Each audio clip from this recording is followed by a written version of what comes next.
তো শুনে কালকে টি-20 খেলা গেল। ভারত পাকিস্তান দুই দল একদম পুরো লড়াকু সংগ্রামীর মতো নেমেছিল। তো যাই হোক, আমাদের ইন্ডিয়া জয়লাভ করেছে কালকে।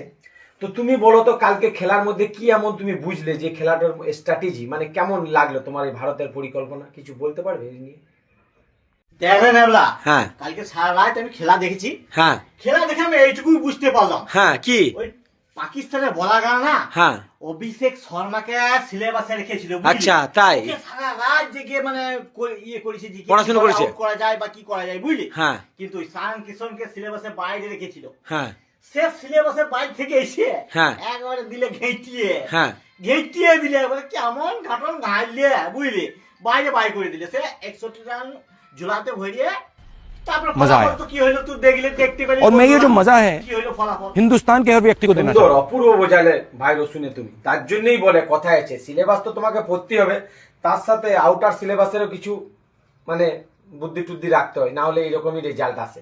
অনেক অনেক ভালোবাসা সবার জন্য, দিল সে আমি কালকে খেলাটা দেখলে দাদা?